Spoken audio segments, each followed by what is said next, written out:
Chào mừng các bạn quay trở lại với Easy Vietnamese, tiếng Việt thật dễ. Mình là Thủy, rất vui được gặp lại các bạn trong tập podcast hôm nay. Dạo này thời tiết ngày càng nóng vì đang là mùa hè.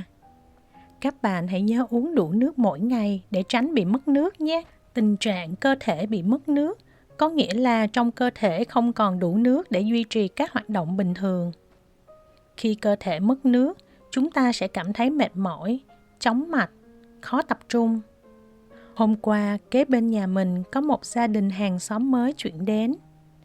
Nhìn họ chuyển nhà trong thời tiết nắng nóng khiến mình nghĩ ra chủ đề của tập podcast hôm nay, đó là thuê nhà ở Việt Nam. Mình hy vọng podcast này sẽ giúp các bạn có cái nhìn tổng quan và thực tế về quá trình tìm và thuê nhà tại Việt Nam. Chúng ta cùng bắt đầu nhé! Việc đầu tiên bạn cần làm là xác định khu vực muốn thuê. Hãy dựa trên nơi làm việc, trường học, cửa hàng, siêu thị, giao thông thuận tiện. Bạn nên đến khu vực đó vài lần vào những khung giờ khác nhau để quan sát môi trường sống, độ an toàn và mức độ ồn ào. Tại Việt Nam có nhiều loại hình nhà cho thuê như chung cư, nhà phố, biệt thự hoặc phòng trọ nhỏ. Mỗi loại nhà đều có ưu điểm và nhược điểm riêng. Mình đã nói kỹ hơn về điều này trong podcast số 8. Bạn có thể nghe lại để tham khảo thêm nhé. Bạn cần xác định rõ mỗi tháng có thể trả bao nhiêu tiền thuê.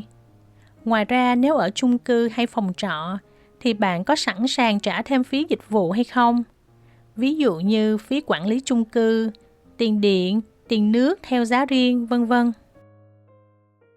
Sau khi đã có được vị trí thuê, kiểu nhà thuê mà mình mong muốn và ngân sách để thuê, bạn có thể nhờ một người bạn Việt Nam để tìm giúp.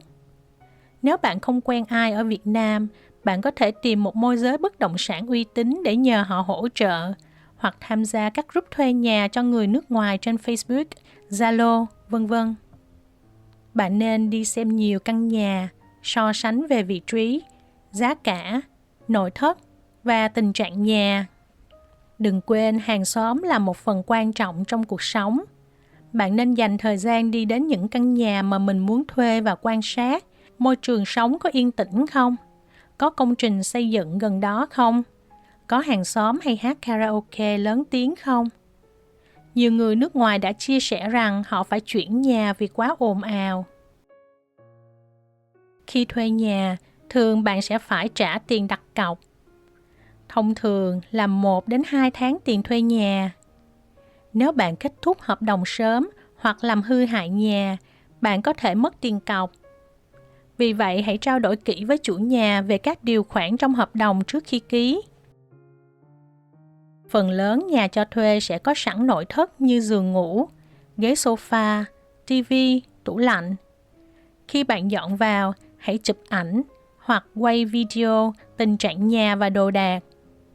Nếu bạn thuê nhà không có nội thất, hãy tính trước là bạn sẽ mua đồ ở đâu và khi rời đi sẽ xử lý nội thất đó như thế nào.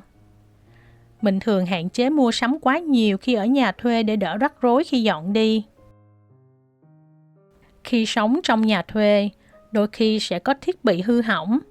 Tùy theo hợp đồng thuê nhà mà bạn phải tự sửa hoặc thông báo cho chủ nhà để họ đến sửa. Vì vậy, bạn cũng cần phải lưu ý điều này trong hợp đồng nữa nhé. Nhiều chủ nhà sẽ tính phí hồi phục nhà nếu bạn đóng quá nhiều đinh lên tường, làm tróc sơn, rách giấy dán tường, hoặc nuôi chó mèo mà để chúng làm hỏng đồ đạc. Hãy trao đổi với chủ nhà nếu mình muốn đóng kệ, treo tranh hay thay đổi gì trong nhà nhé. Nếu có nhiều hành lý, bạn có thể thuê dịch vụ chuyển nhà. Bạn có thể dễ dàng tìm thấy những công ty cung cấp dịch vụ này trên Google, Facebook. Bạn nên thống nhất giá cả rõ ràng bằng hợp đồng.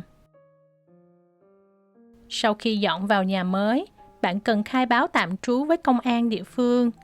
Hãy nhờ chủ nhà hoặc môi giới hỗ trợ bạn làm việc này nhé. Mình có một lời khuyên là nếu bạn thuê nhà phố, hãy thử đi chào hỏi hàng xóm và tự giới thiệu bản thân. Điều này giúp bạn tạo thiện cảm và dễ nhận được sự giúp đỡ khi cần. Nếu bạn ở chung cư, hãy tham gia group cư dân trên Zalo hoặc mạng xã hội để biết nội quy và được cập nhật thông tin quan trọng về chung cư. Vậy là hôm nay mình đã chia sẻ với bạn những điều cần biết khi thuê nhà ở Việt Nam. Tìm nhà thuê có thể vất vả, nhưng nếu chuẩn bị tốt, bạn sẽ tìm được một nơi ở phù hợp và thoải mái. Nếu bạn đã từng thuê nhà ở Việt Nam, hãy chia sẻ trải nghiệm với mình nhé. Cảm ơn bạn đã lắng nghe podcast hôm nay.